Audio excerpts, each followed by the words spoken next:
Selamat sore, good afternoon everyone. Thank you so much Pak Edwin, Mbak Fika sudah berkenan mengisi workshop ini. So today we're going to talk in mix I think, for some Indonesian to understand about English as well. So I think this topic is currently very, very interesting, especially from agency and brand side as well. I would like to open with one traits that I think that we manage in Volare side. I think the customer-centric approach for all the brands is coming from mass to me. Hyper-personalization is become a thing. And then, especially about Gen Z and affluent millennials, shifting from mass targeting from hyper-personalized experience. They just don't want to be rich. They want to be understood. Talking about understanding Gen Z. So it's interesting facts. And I think brands that continuously grow in Indonesia right now are those that integrate feedback loops from customers into product and campaign development. I think that's one of the opening that we're going to discuss more into your organization. So I hope you can explain more about your customer-centric approach in each organization. And let's start off with one of the first questions. Maybe start with Pak Edwin. The first question would be from AXA side, Pak Edwin.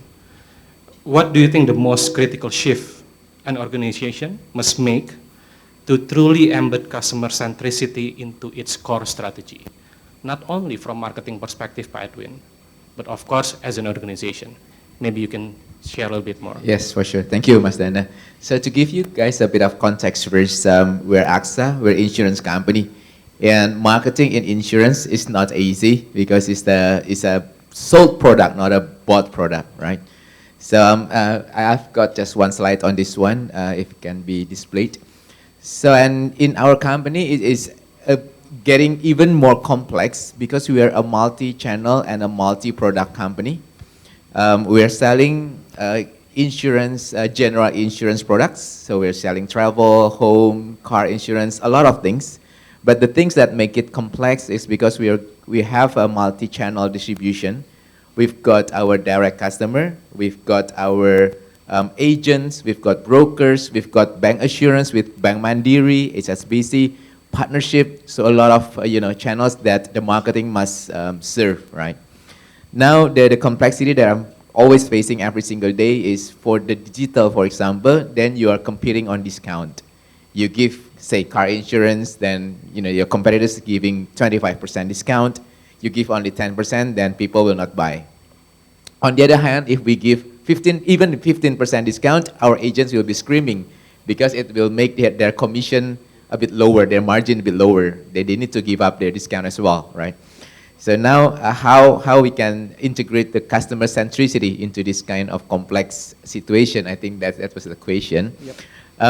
So in the marketing team, I'm trying to do a really, not personalization, but profiling our customers. So really making a straight line profiling between the direct customers, the agency customers, the partner customers, trying to minimize the overlapping between those customers, right? So whatever campaigns that we are doing, whatever ads and so on, in terms of visuals, we might be using similar visuals. Even we've been doing some studies on the visuals, which one is more impactful for direct, which one is more impactful for agents. Say our agents are quite seniors, so their customers are quite seniors as well. Then the ads with people photo are more relevant to the agents. But for the direct, for example, we can combine between vectors, photos, and AI generated images or videos. And also trying to minimize the overlapping. So even when we do targeting, we really be careful on the targeting. So we collect a number of data, what kind of customers profile that used to buy through the online channel, say the younger ones, or living in big cities and so on, and which one are more on the agency type of customers. So that's how we try to be customer-centric, whereby we understand which one is our customer. And even for agents, we involve them. So when we design something like visuals or something, we involve them in the process. So they are fully aware that this will be whatever they're going to sell. And just a follow-up question, Pak Edwin, from that. How do you as a leader lead that kind of workflow, especially when you're involving third party as well, the agency side, and even your internal, trying to understand your first party data, if it's a PII data especially, right? So how do you translate those strategy into your leadership style as well? Okay, now the benefit for me, the advantage for me, because I'm holding multiple hats. In addition to being a chief marketing, also the chief operating, chief IT, digital, and health business as well. So I'm working very closely with each of the agent. Maybe every one of them might be like having my contact in their mobile phone.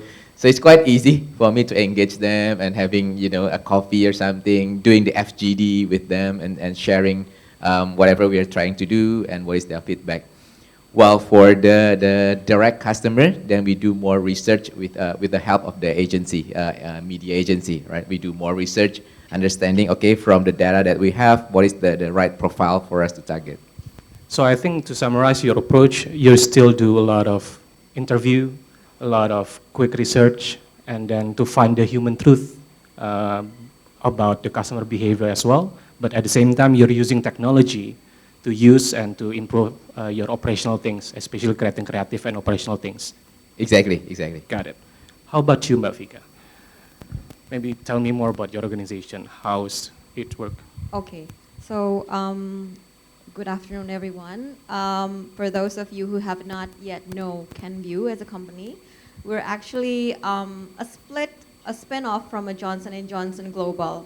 We are the consumer health company, a spin-off from Johnson's Consumer Health, and some of our products that are well known are Johnson's Baby, Listerine. We also have Clean and Clear, Aveeno, Neutrogena, and recently we launched a smoking cessations medications called Nicorette. So to answer your questions on Kenvue, I think I would go a more fundamental answers to this, because I think the core thing that we need to shift is our mindset. It's not yet about the framework or the structure. I think we need to first shift our mindset that whether consumer is really the center of our mind and whether the well-being of our consumer is on top of our mind. Do we want to improve their quality of life? Do we want to really improve their well-being? And if we already shift that mindset, I think that will translate into the other things on our organizations. First of all, of our strategic and leadership. And then it will impact the KPI and metrics that's going to be measured. The product and service, the quality of the product and service that we offer to our consumers, down to the operational level and the culture in the organization itself. So if we really shift our mindset to believe that, we want to deliver the best for our consumers, we want to give them a better quality of life, we want to really help them thrive in their daily lives, then that will really translate to like what product benefits do we want to offer to our consumers, what kind of solutions we want to offer for their daily problems, what kind of operations do we want to make it seamless for them so that it can increase their quality of life. So basically those are the fundamentals, I think, that entails the shift of the mindset. I think it's more to that. Got it. Thank you so much for sharing, Mbak Fika. And it will be related to the second question right now. And how your team has translated that deep customer insight thinking, starting from the mindset. How's the journey for Kenvue? And you as the marketing director as well, how do you lead the transformation, the mindset, the shifting and everything? Maybe you can tell us more about the journey, about the organization, because we would like to understand as a brand as well, how does it work from your perspective? And maybe from our side, from agency side, how we can help you more into more relevant to your organization as well. I think of course, it's going to start from the consumer insight as well. We want to start from what is the pain point from our consumers. We want to start what is their problem that we can solve to make their health or their quality of life is better. And that is embedded in every, I think, culture, in every department, especially on marketing. So I want to give an example of this smoking cessation product that we have launched recently with Nicorette. Nicorette is actually a good example of consumer-centric approach. Nicorette is, I don't know if you know Nicorette already, maybe of those of you who traveled abroad knows Nicorette as a smoking cessation medications, or if you don't know, I'm telling you now, that we have a medication available for smoking cessations. If you're having cravings on smokings, you can actually use these medications to make your quit journey much more successful, 5 times more successful if you're doing a cold turkey. So this medication actually looking at the pain points of the users and also the family. We see that this product is needed by, we call it patients. We don't judge those who smokes. I think whatever your journey into smoking, it's your personal journey. But if you decided to quit smoking, then we have Nicorette to really help you on that journey. And we know quit smoking is a painful journey. It's so hard.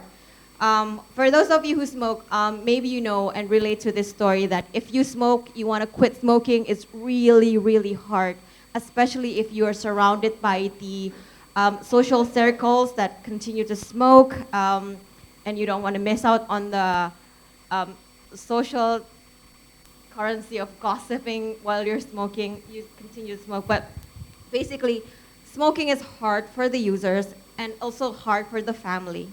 So we identify this niche, this pain and this insight that this medication is not yet here in Indonesia. There's no smoking cessation medication in Indonesia. So we enter this market knowing that insight, that there is pain, that there is needs for smoking cessation medications, and there's no one providing it. So we're here to help you. And that's what we're going to drive in the market. Because of this deep consumer insight, we give you the solutions to make your life better.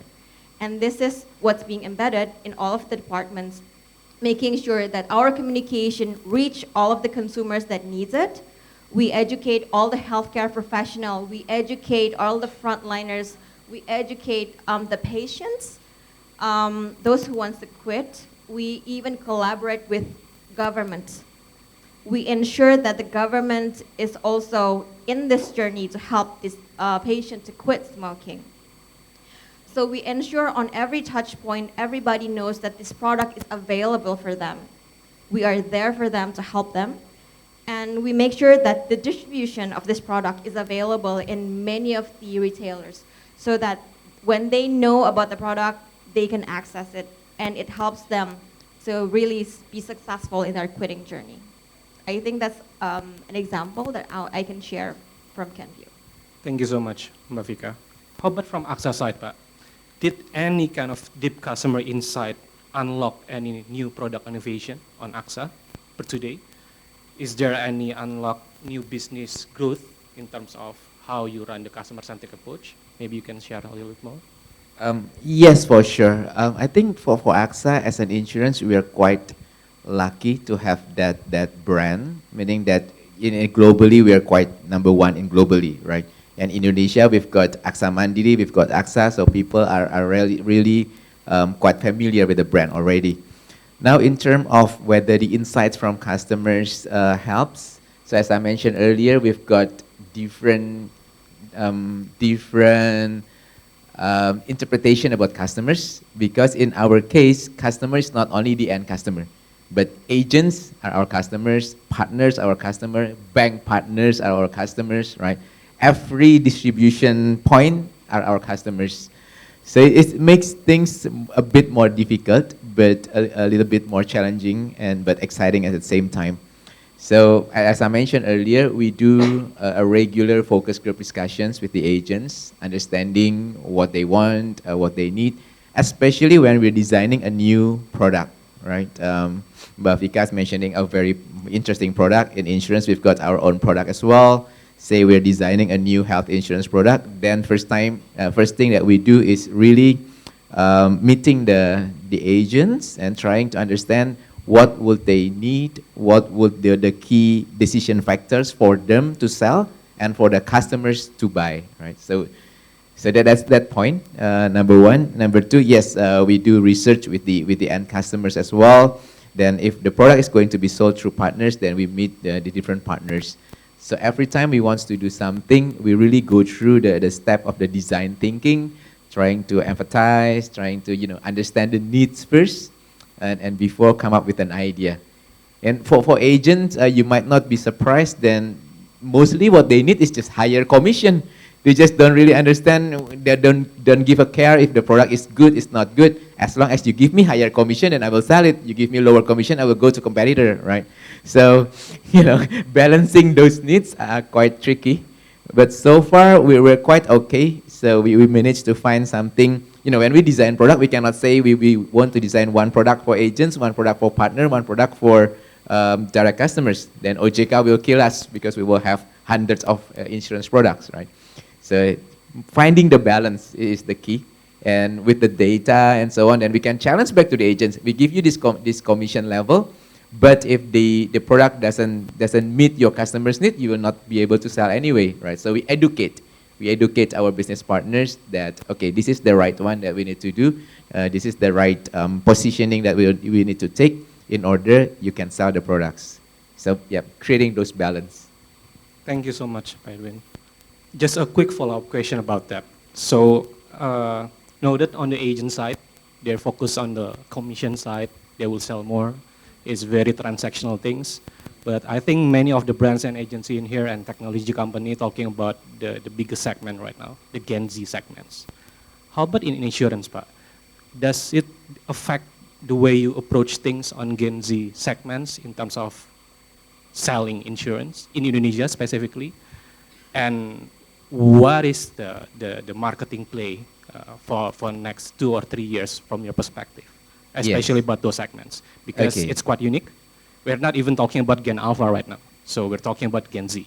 So please. Yeah. I might be right, might be wrong. We're still studying on this. But in insurance industry, Gen Z currently is not yet our target because they don't have the buying power. They still wants to live free. They go traveling. they have money. They will go traveling, right? Or they will buy a new iPhone. They will not think about buying insurance. Our target actually is a more young family, already built the awareness of those insurance needs. But to the Gen Z, what we do is more education.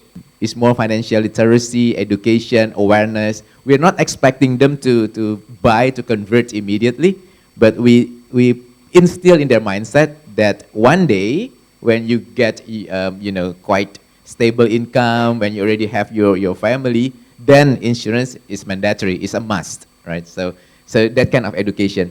That's why if you're asking about, okay, from marketing perspective, what we do with the Gen Z, we do more awareness. So like what Rohit mentioned, shown example earlier, no brand, just showing, okay, you're doing bungee jumping, you can have a risk of falling, do those kind of things, bringing up the risk, bringing up the awareness. Only focus on that for Gen Z. So did you do any kind of multivariate testing on the creative as well for Gen Z? Yes. Okay, so we do image, videos, combinations, factors, photos, combinations, yes. Okay, thank you, Pak Edwin. So I think the next question will be to Mbak Fika. So looking ahead, Mbak, 2 or 3 years ahead, how do you see customer-centric innovation evolving in Indonesia business landscape? And what role marketing play to stay ahead? Very interesting question, because I think to your questions, AI is at the center of everything right now, because it's the hype, but will it lift the hype, or can we cope with whatever this will bring to us? But I think AI and all of this new digital technology is bringing us a very seamless experience, seamless consumer experience, less painful. And I think coming back to my previous point that these digital innovations or AI innovations is there to make the quality of life of our consumers much better. I think if we're seeing now social commerce to be an example, we're looking at a very seamless experience of being entertained and suddenly buying something without even realizing. I don't know if the needs for that is for Gen Z, but I think that experience answers the needs of I want to be entertained, but also I want to buy something, or I want to solve my life problems within one platform without ever having to think hard.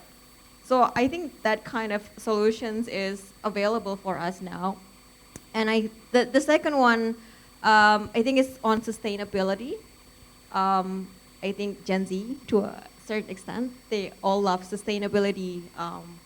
Hence, we are seeing more products, more services are offering sustainability as one of their benefits. For us at Kenvue, of course, sustainability comes in the form of a better packaging, a recyclable plastics. All of the packs that we use now are recyclable, 100% recyclable. So offering this seamless experience, making them painless in their everyday activity, improving their quality of life, and also making their mindset much easier because we offer them a product that is sustainable, that offers a sustainability benefit. I think it will help them to trust our brands better. Thank you, Marika. And I think your statement is very clear. I think the Gen Z segment is very unique in terms of how they choose a product and a brand. They care sustainability a lot rather than the older generation, of course. Yeah, that's the facts. And just a follow-up question on that. Do you still believe in brand building then, in terms of quote-unquote specific to specific segments, especially Gen Z? Because their attention span is very short. And how Kenvue is building their loyalty? How do you see in the future? Because first, their attention span is very short. Second, they seek a lot of value in a brand, and we cannot fake things as a brand, as an agency as well, to create the creative and everything.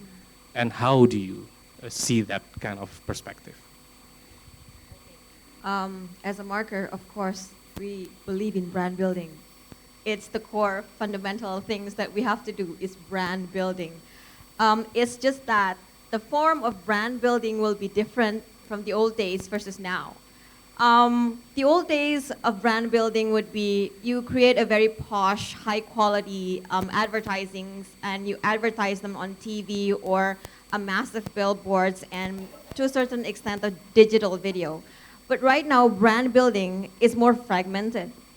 You are seeing KOLs are delivering our brands. You see that the PDP in our e-commerce is delivering our brands. You see that the OPS page in our live, the live streamers in our social commerce channels is delivering that brand building. They have to embody every aspect of our brands. It's not going to be just represented by one campaign. It's not going to be represented by just one video, a posh video.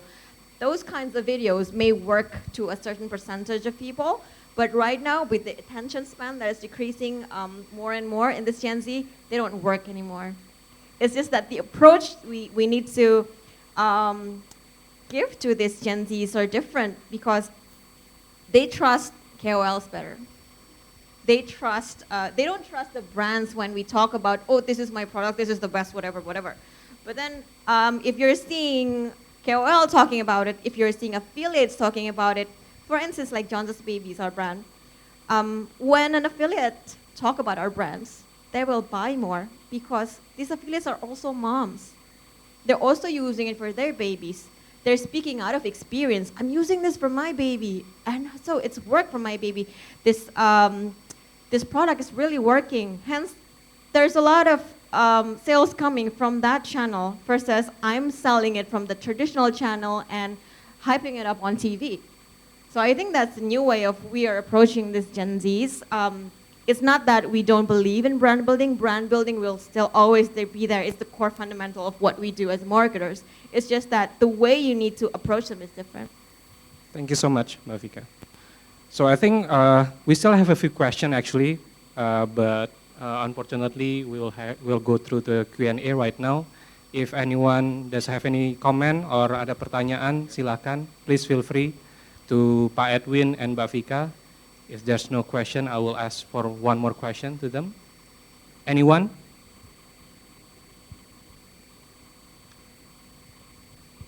We have a very smart audience. Yeah, very smart audience. They already understand everything, I think. Okay, I think I will have another question, Mbak Fika and Pak Edwin. I think for Pak Edwin first, of course, we've talked about AI for the past 2 years and all the personalization tools, and we would like to hear your perspective as a leader right now. How do you ensure the technology enhances rather than replaces the human understanding of your customer, specifically in your organization? Correct. It's an interesting question. So I'm putting on my technology hat now. It seems like AI is very sexy. Everyone is talking about AI, and the evolution is very fast. We haven't even implemented the Gen AI. Now it's an agentic AI, right? And cognitive AI, any kind of intellectual AI that you can mention. It is very transforming very fast. But for me, I'm a personal believer of human interaction. I mean, all of us here, we are here to interact with people, right? You want to interact with someone sitting next to you. You want to hear a real person speaking in front. Imagine that if you're sitting next to AI and you're hearing AI talking the whole 3 hours, I think you will live in 15 minutes. But because the next person to you is a person, is a human, then you build the engagement.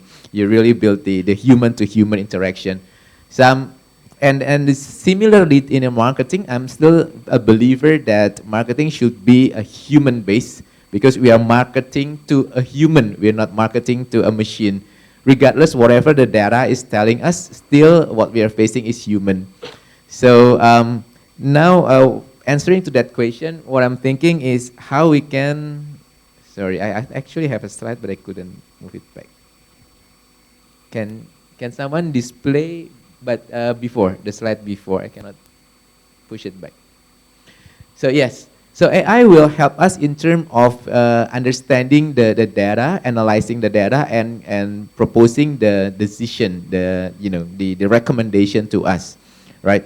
But the basic is still the same. After we've got the data, after we've got recommendation, then as a leader, we must think that what we are going to share is something meaningful to a human. What we are going to campaign is something insightful to humans, right? So combining with the basic marketing, we've got awareness, considerations, and then at the last is going to be a conversion, is a purchase, right? So again, coming back that in my view, then we can use AI in order to understand the data. AI can help us interpret the data, interpret whatever history we have, combined with the market data, and come up with the recommendations. Number two, AI can help us to create some creative visuals, videos, things that it might not possible with the traditional way. But apart from that, then after that, as a leader, we combine those knowledge, we combine those creativity, and then come back to our human thinking that how we can make this work for human. I think that's how we combine both. Thank you, Pak Edwin. How about you, Mbak Fika? Is it the same approach on your organization? It's more or less the same. I think we have the same perspective. Got it. Because I really believe that AI is here to augment us. It really is here to help us understand the data, generate the data. I think we can use them to help us generate or understand the more quantitative data. They're much faster and has a lot of capacity in doing that for us. But when you have the quantitative data, serve in front of you, then it's our turn to really understand it qualitatively. Because I think AI is very smart, but they're web-based. They're researchers, right? They don't have the cultural nuance or empathy or understanding what's the surrounding that's happening beyond that data. So we are here as humans still to have that value added to AI. I think AI is not here to destroy us like the science fiction movies, but I think AI is really here to really help build a much better life, a much faster data churning that will help us improve our life quality, because we no longer have to stay up too long and work too late churning the data, because now we have AI to help us do that. But when they do that and they give us the data, we need to give the wisdom to it. They don't have the wisdom yet for that. I think we should be the one judging and adding value of the qualitative judgment to that. They don't have what we have now yet. Yes. And one thing about marketing with AI now, I've just learned something new. We are leaving now the SEO and SEM, and we are entering the era of GEO, right? The generative engine optimizer. Something that I'm still learning, but might be a good trend, because whatever we put in the Google now, we will get the first answer from Gemini, no longer from the Google search engine, right? Correct. So now the GEO could be a next trend in the marketing. And interesting facts about all the brands, all the industry is losing currently right now 40 to 30% of traffic because of AI mode and everything. That's what's happening right now. So all the search engine marketing agencies trying to figure it out on how to be quoted by the AI. Correct, and that's the GEO. Yes. A new trend is coming. Yeah, it's not about SERP anymore, but about quoted by AI. Okay, noted. Thank you. From your perspective, I think last question is about measurement. We're talking about a lot of measurement as well. I think Pak Rohit has also mentioned about how we need to measure everything after brand building, especially for those segments.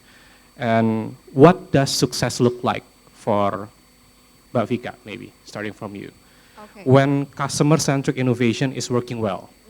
So we're not talking only about marketing metrics, I think, but we're talking about organization metrics. And how do you evaluate your initiative as a marketing director, working together with all the product team, and how does it work in your organization? I think we're always going to have that basic hygiene metrics like market share, sales performance. But on top of it, when we know our products or our service works well for our consumers, is when our brand reputation index is also increasing. And I think I want to still use the examples of the brand Nicorette that I've explained earlier, the smoking cessation one. This is a very interesting metrics that I would like to share with you as Kenvue, as the manufacturer of Nicorette. Because we measure the success of Nicorette, ultimately, is by reducing the prevalence of smokers in Indonesia. So when the prevalence of smokers is reduced, is decreasing year on year, that means we do our work very well, that we educate the consumers very well, that we educate the frontliners very well, that they're using the products to help them quit smoking, hence the prevalence is dropping. And I think the epitome of this measurement is I think we are the only brand that wants to cease to exist. If we are successful in educating everyone about our products, that means our product will be no longer needed. We will exit this market because we are successful in what we do. So I think that's the epitome of measurement that I can share from my brands. Wow, very thoughtful. Yes, I think it's very interesting. But how about you, Pak Edwin, from AXA side? Yes, in terms of quantitative numbers, I've got one slide showing the quantitative measurement that we can say successful. We are top of mind, number one consideration, if the slides can be displayed. Then our impression has increased by 350%, considerations increased whatever, and the NPS score, we're like very, very way ahead of the market, which is very, we're very proud of it. But in my personal opinion, is similar with Mbak Fika, that numbers are numbers, right? For me, there are only two KPIs. There are only two parameters showing whether we're successful or not in the marketing and the branding. Number one, if our sales increase. So at the bottom is a revenue. If revenue increase, you're successful. Whatever you do, your revenue stays, then you're not successful, right? Number two, if I meet person, then the person will ask, where are you from? If I say I'm from AXA, and then the person will say, oh, AXA, I know it, then I'm successful. But if the person say, AXA, what is that? Is it some kind of furniture, for example? Then, sharing personal experience, before AXA, I was working for insurance company called Cigna, right? I think some of you might heard, and Cigna is no longer here in Indonesia. That's why I'm okay to talk about it. Then whenever I met someone, I say I work for Cigna, they will say, Ligna, the chair, right? So, I don't feel really successful in that case. But luckily now with AXA, whenever I introduce myself working for AXA, then people will automatically associate at least AXA is insurance, not something else. So I think we are quite okay in that term. Got it. Thank you so much for sharing, Pak Edwin. I think we're coming to the end of the session. I think, yes. Just on time. Ringtone and everything. Yes, We're on perfect. time, on schedule. job. Yes. Any last word from Mbak Fika as a marketer? Any tips for the brands agency on how to face the dynamic of the audience and implement customer-centric approach into their organization with all the complexity? Maybe from Mbak Fika first. I think my advice or my tips is to stay foolish, stay hungry, because you're not gonna be the master of everything once you go deep into something. There's always going to be something new, something out of your reach that you need to learn and relearn. So if you want to stay on top of your consumers, stay hungry, stay foolish, stay curious to really help them. Thank you, Mbak Fika. Last word from Pak Edwin. For me, if you want to be customer-centric, then get close to the customers, interact with them, have coffee with them, talk to them especially, right? You cannot analyze just data and then you think you know your customers. You think you know your business partners. Really, you need to get an interaction, live interaction with the customers, with the business partners. That's how you get to customer centricity. Thank you so much, Pak Edwin. I think to summarize things up, yes, the technology is here. Oh, you have a question, Bu Santi. Please feel free. I have a question for you. Oh, for me? Yes. Oh, yes, yes. Dari pihak agency. Yes, of Ya course. kan? From agency side. Okay. From Because agency we're talking about side. brands, ya. Betul banget. I have a question for you, which Sure. is something that I think is important for MMA. Because as an agency, you handle multiple brands, multiple verticals, beda-beda ya business model mereka dan ekspektasi daripada Volare misalnya. For 2025, what are the 3 key things that you and your team are upskilling because of a common challenge that all your clients are facing? 3 things. Let's say one is AI upskilling. Okay, itu paham lah. Selain itu apa kira-kira? 90% of our existing brand is talking about performance-driven campaign. 90. So only 10% is talking about brand. Due to economic situation and everything, so our focus is basically try to use their first-party data to create a lot of lookalike audience campaign and using AI to optimize the campaign as well. When we're trying to say AI optimization is trying to create a lot of creative using AI, using third-party tools as well, or even try to work with partners as well. Because our focus still on the agency side, not on the technology side. That's the first one, Bu Santi. So I think, yes, we're helping them to drive more business right now. And focuses on a specific using their low-hanging fruit, like Parohit said, their first-party data. Try to find a look-like audience. Because if we're trying to spend more money in terms of media and everything, trying to get more broad targeting and everything, I think the money will go to waste because it's not going to be very effective in terms of media spending or even strategy effective. And number 2, most of them, all the C-levels as well, saying, Mas Dana, I don't know what will happen for the next 6 months, majority of them. So let's see, let's wait and see what kind of things that we can do together as a brand and an agency. But when there's a challenge, there's an opportunity. That's how I see things as well. So me as an agency, and on Volare side, I think on this hard condition, especially in this economy, the value of agency becoming more pivotal. We deliver more value rather than asking for more business. We deliver more insight, even it's outside of our scope of work. We deliver more initiative thinking, not based on the brief, Bu Shanti, but based on the target audience. So that's how I see things as an independent agency, try to be relevant to the market. And the third one, because of course, rather than try to do a lot of pitches, I rather focus on my existing client, try to improve the performance and try to make them better. So one of the metrics is not always about the conversion, but also about the retention. How is the customer is using your product frequently? So that kind of CRM strategy and thinking that I think Volare is focusing right now. Of course, it's all backed by the right technology, the right partners to automate things. And I do believe all the automation, quote unquote, if I may say, of course it will be replaced by AI. All the automated tasks. But the nuanced decision making, the strategic thinking, the human truth, in-depth interview, FGD, everything, it's still, we play a pivotal role in terms of delivering the right creative digital campaign towards the audience. What we're selling is not product, we're selling emotion as well. So I think that's how I see things in terms of the agency side. Many of my colleagues will hate me, of course, with that perspective because, Dana, there's no business on that, but that's the reality, right? We need to survive. And in order to survive, we need to give more value to the client. So that's how I see things, Bu Shanti. The three things. Thank you.